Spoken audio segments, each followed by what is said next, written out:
Hello students, how are you? I hope you all are good. आज की इस video में हम class 11 chapter 5 complex numbers and quadratic equation की exercise 5.3 के फुल बेसिक्स के बारे में डिस्कस करेंगे। So let's start.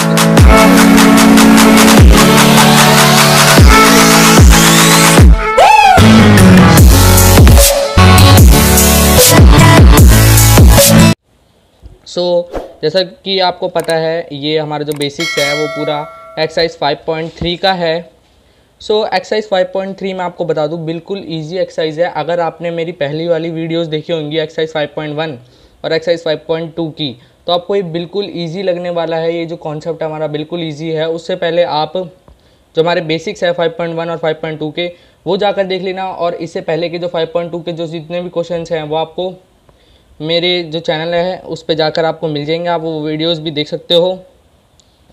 तो चलिए इसका बेसिक्स जो स्टार्ट करते हैं। इसके बेसिक्स में मैं आपको बता दूं, बिल्कुल इजी सा बेसिक्स है। अगर आपको पता है, हमारा सबसे पहले जो मेन जो होता है कि कॉम्प्लेक्स नंबर क्या होता है, जैसा कि आपको चैप्टर से ही पता चल रहा है, इसमें लिखा है हमारा complex numbers and quadratic equation. ठीक है, कॉम्प्लेक्स नंबर होता क्या है थोड़ा सा मैं समझाता हूँ। कॉम्प्लेक्स नंबर अगर आपको पता हो, खैर आपको पहले से ही पता है, a + ib की फॉर्म में इसे हम लिखते हैं, या x + iy की फॉर्म में हम इसे लिखते हैं, या आपको पता ही होगा ये है हमारा cn यानी कॉम्प्लेक्स नंबर।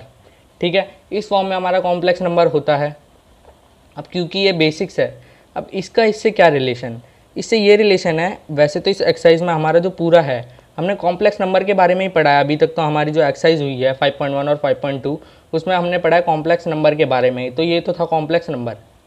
अब इस एक्सरसाइज का मेन जो कॉन्सेप्ट है वो किसके ऊपर है, हमारे जो दूसरा है एंड क्वाड्रेटिक इक्वेशन, इसके ऊपर हमारा जो है मेन फोकस होगा इस एक्सरसाइज में। यानी क्वाड्रेटिक इक्वेशन के बारे में पढ़ेंगे हम इस एक्सरसाइज में। ये जो पूरी एक्सरसाइज है वो क्वाड्रेटिक इक्वेशन की है। अब जैसे कि आपको पता हो, यहाँ लिखता हूँ मैं, इसका मेन जो अब है वो स्टार्ट होगा। अब इसका मेन बेसिक कि जो हमारी क्वाड्रेटिक इक्वेशन होती है वो किस फॉर्म में होती है, कुछ इस फॉर्म में होती है। ये आपने पढ़ा होगा ax² + bx + c = 0।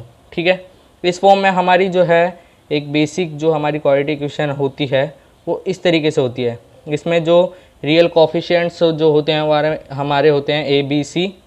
ठीक है, इसमें a ≠ 0 होता है। अब यह हमें एज्यूम क्या करना पड़ता है कि हमारे जो इक्वेशन बनेगी, उसके बाद आपने ये भी पढ़ा होगा, ये तो होगी हमारी क्वाड्रेटिक इक्वेशन। ठीक है, ये मैंने आपको बता दी। अब इसी से हम यूज़ करते हैं हमारा क्वाड्रेटिक फार्मूला। क्वाड्रेटिक फार्मूला क्या होता है हमारा, अगर आपको याद हो तो, अगर ना याद हो तो मैं बता देता हूँ। x = में -b ± √b² - 4ac अपॉन में 2a, ये हमारा जो है एक क्वाड्रेटिक फार्मूला होता है। ये आपको पता ही है, ये होता है क्वाड्रेटिक फार्मूला किसी क्वाड्रेटिक इक्वेशन को सॉल्व करने का। ठीक है, एक तो सिंपल तरीका होता है जो हम कर लेते हैं वैसे सॉल्व करके, और एक अगर जैसे आंसर हमारा नहीं निकल रहा है, हमारा रूट नहीं निकल रहा है, तो हम क्वाड्रेटिक फार्मूले से निकालते हैं। ये आपने सीखा ही होगा। तो यही हमारा तरीका है, बस यही था इसका कुछ थोड़ा सा बेसिक्स। अब इसके अंदर आप जानो, एक आध क्वेश्चन करके हम समझते हैं इसको। अब जैसे कि आपको पता है, सबसे पहले तो आप ये समझो a b c की वैल्यू कौन सी किसके साथ होती है। a की अगर हम बात करें तो a यहाँ आप देख सकते हो a x² के साथ है, तो x² के साथ a हुआ, यानी कि a की वैल्यू तो हम देखेंगे कि x² जो भी होगा हमारा, अगर इक्वेशन में x² दे रखा है तो उसके साथ जो वैल्यू होगी वो होगी हमारी a की। ठीक है भाई, ये समझ में आ गया। अब अगला देखें कि यहाँ x के साथ क्या है, अकेले x, यहाँ तो x² था, यहाँ x सिर्फ x के साथ क्या है, तो x के साथ अगर हम देखें तो यहाँ b है। तो यानी अकेला अगर x दिखे हमें इक्वेशन में, तो उसके साथ जो वैल्यू अगर लिखी होगी तो वो लिखी होगी हमारी b की। ठीक है, अब अगर कोई सी वैल्यू हो जिसके साथ ना x² हो ना x हो, तो भाई उसका क्या करें, तो वो हमारी क्या होगी, वो होगी c। यहाँ से आप देख सकते हो c के साथ कुछ भी नहीं है, तो c की भी आपको पता चल गई, c की ऐसे होगी। ठीक है, अब ये जो वैल्यूज़ हमारी निकलेगी a b c की, इसे हमने क्या करना है, सबसे पहले तो ये जो b² - 4ac है, b² - 4ac, इसे सबसे पहले फाइंड आउट कर लेना है। सबसे पहले तो हम सबसे पहले तो हम ये देखेंगे ए बी सी की वैल्यू क्या है। ये मैंने आपको बता दी कैसे कैसे देखनी है, वो निकल जाएगी। अब ये जो ए बी सी की वैल्यू होगी उसके अंदर ये आपने सीखा होगा, ये रूट के अंदर जो वैल्यू है b² - 4ac, सबसे पहले तो हम इसे निकाल लेंगे यहाँ से। ठीक है भाई, ये निकल गया हमारा b² - 4ac, जैसे कुछ भी आ गया वो निकाल लिया हमने। अब उसको निकालने के बाद क्या करेंगे, इसके अंदर पुट कर देंगे और यहाँ -b लिखा है तो b की वैल्यू जो भी होगी वो लिख देंगे, प्लस माइनस अपॉन में 2a कर देंगे, हमारी इक्वेशन आ जाएगी। ठीक है, तो ये आपको पता चल गया। अब देखो, जैसे कि एक क्वेश्चन लेके कराऊँ मैं, एग्जांपल लेता हूँ आपकी बुक का।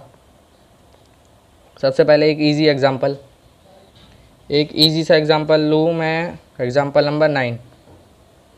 तो एग्जांपल नंबर 9 है x² + 2 = 0।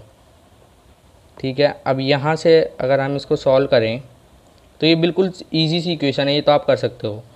x² ये 2 इधर चले गया, -2 हो गया।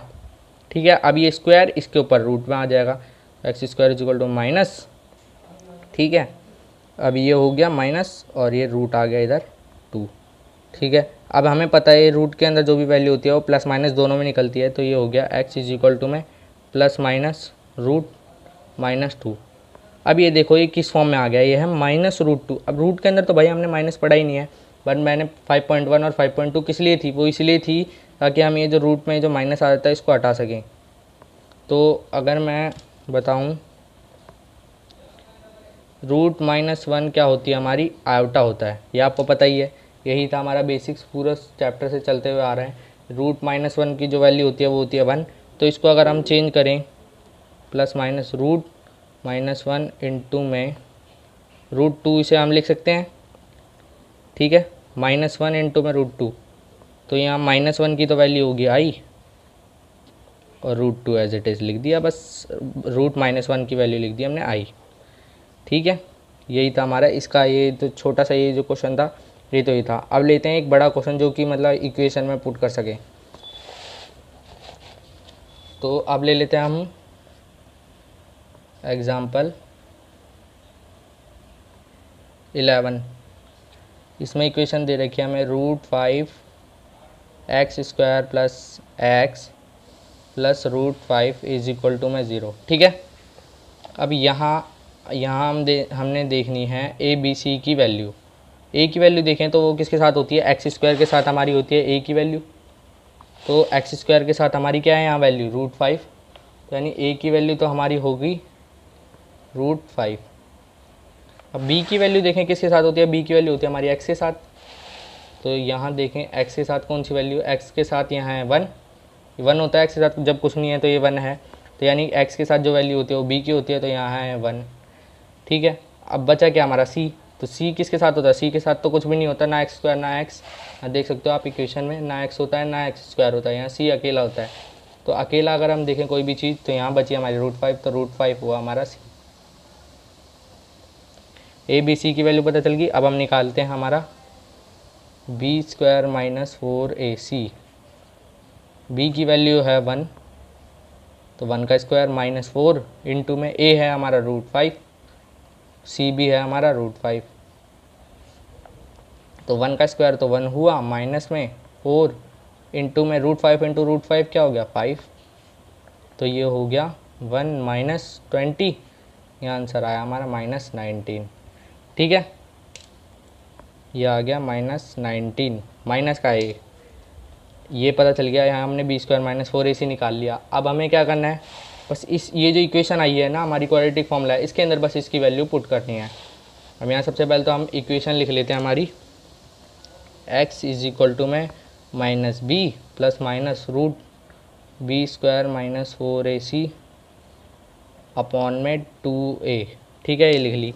अब इसके अंदर पुट करें x = b की वैल्यू क्या है 1 प्लस माइनस रूट, ये क्या है -19 आया था हमारा, b² - 4ac 19, ये लिख लिया, अपॉन में 2a की वैल्यू क्या है हमारी √5, तो ये 2√5 हो गया।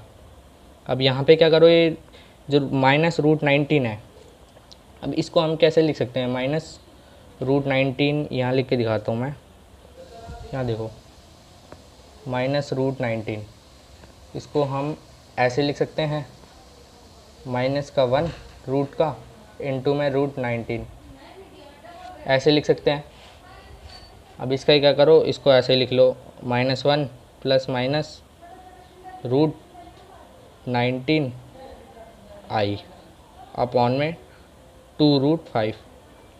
बस इसको क्या करा हमने, इस फॉर्म में लिखा पहले, या आप ऐसे मन में कर सकते हो कि जैसे -√19 लिखा है तो यहाँ पर बस माइनस हटा के यहाँ i लगा दो सीधा। अब जैसे या आप ऐसे समझ सकते हो, मतलब ये कैसे आया i, ये आपको मैंने बता ही दिया। इसको अलग अलग करा, √-1 अलग ले लिया, इंटू में √19 ले लिया। अब बस इस √-1 की जगह हमने लिख दिया i, बस हो गया। हमें पता ही था भाई कि हमारा √-1 होता है i। बस ये ऐसे ही क्वेश्चन थे, ऐसे ही पूरी जो एक्सरसाइज में हमारे क्वेश्चन है सारे, सो आप कर सकते हो। तो अगर आपको ये वीडियो पसंद आया हो तो लाइक शेयर कमेंट करना मत भूलना। आप चैनल पर नए हो तो चैनल को सब्सक्राइब जरूर से कर लेना और बेल आइकन प्रेस करना मत भूलना। Thanks for watching.